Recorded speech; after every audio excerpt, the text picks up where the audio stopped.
If you're a young, new real estate agent, here's the 3 massive roadblocks you're going to run into and how you need to navigate them or skirt around them if you want to stick around in this business and ultimately be a top producer from someone that has done just that myself. The first is that everyone loves to say you need to work your sphere. It's the most popular catchphrase that I see. Just work your sphere, reach out to your friends and family.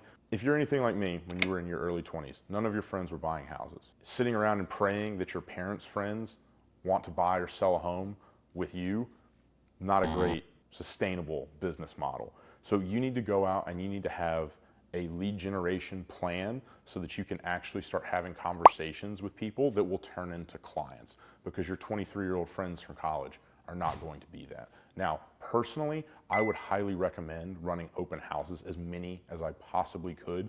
There's going to be agents that are in your office that will have more listings than they know what to do with, and you can reach out to those agents and go run an open house for them, again, as often as possible, so that you're interacting with buyers and sellers on a daily basis or weekendly basis, that you can kind of get rid of a lot of the anxiety that comes from talking with these people, and ultimately it can turn into clients for you in the long run, which if you don't have money coming in, you're not going to be around in real estate very long. And that actually kind of leads me to my second point, which is you need to get some sort of a mentor so that you can pay down that debt of knowledge that you're going to have. And you might be saying, well, how does this apply? If you start reaching out to agents that have multiple listings and you start running open houses and you're doing a good job for those agents, you're collecting all the info from people that are coming in, you are getting constructive feedback that listing agent can take to their seller that makes them look good, or ultimately if you can sell the home through an open house, all of a sudden that agent is going to have somewhat of a vested interest in seeing you succeed. And oftentimes people want to see the new guy succeed. They realize that they were once in that situation, and so they're eager to help out. Me personally, I'm working with a guy right now, Tristan, shout out to Tristan. We're selling 2 new neighborhoods together because he came to me and was like, hey, I know you got a lot on your plate. I'd be more than eager to help out if you need, a day off on a weekend or something along those lines. He's done an excellent job, and now we literally co-listed a $1.1 million home in Sandy Springs together. He got a massive check out of that just from being a value add.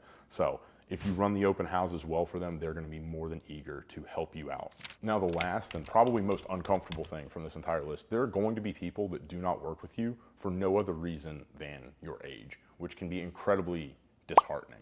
But on the flip side of that, there are going to be people that if you're going out and you're giving it your all, they can see that you're busting your ass trying to be the best possible agent and represent them in the best possible way you can.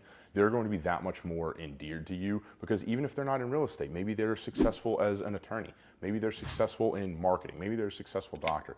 They're going to recognize that you're young and hungry and want to work with you. It's funny, I actually had a client one time. We bought a really nice semi-custom home in Marietta. And one of the things he said to me, he goes, what I really like about working with you is that I can tell that you want it, and I can tell that you're hungry. He goes, I know a lot of other real estate agents that have just kind of phoned it in, and they look at being a real estate agent as like, I'll just pick up whatever commission checks kind of roll in my way. And he was like, and I can see that you're busting your ass trying to make it happen, and I know that you're busting your ass trying to make it happen for me.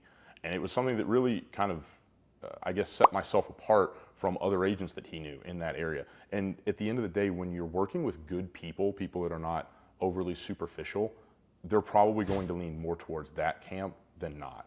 However, that's not to say there's not going to be the assholes that will just say, oh, I'm not going to work with them because they're young. And don't get me wrong, you still have to present yourself in a professional way. You still have to know your numbers. You still have to be a value add. You still have to show your client that you're busting your ass for them. But if you meet all of those criteria, it's far more likely that people are going to fall into the camp of, hey, I want to work with this young guy or girl that's busting their ass, than I'm going to refuse to work with them just strictly based off of their age. And to kind of piggyback off of what I was saying as it relates to, showing that you know your numbers and everything, one of the things that I used to do when I was a new agent and I was a little bit nervous, I would put together what I called a showing sheet, where I would just kind of jot down what the comps were in the neighborhood. So I could go back and be refreshing my memory on the way there. I would jot down, hey, these are all the notes from the disclosures that are on this property that might be of note. Hey, this is how old the hot water heater is. This is how old the roof is. Here's the last time the septic got serviced. And I would also jot down any notes that I had from interacting with the listing agent about what they thought the selling points of the home were. So that actually what I would do is sometimes as the client's walking around, I would kind of skirt off into another room. And if I was blanking on something or needed to refresh my memory, I would open the Google sheet that was sitting right there and kind of scan through it and help stay on top of everything that I was doing. So hopefully that's something that can help you. Now, if you're interested in hearing a little bit more about how you can maximize being a younger real estate agent and get the most out of it and make a sustainable career in real estate, I've actually got a free 5-day email course. You can just click the link right down in the description and drop your email in. Totally free, there's no credit card required, and it runs through a number of different items, namely how to get a mentor, how to run open houses, some of the mistakes that I made, so that hopefully you can short circuit those and ultimately you'll make your own mistakes, but hopefully you don't make the ones that I made. And as always, I want to see you win. Take care.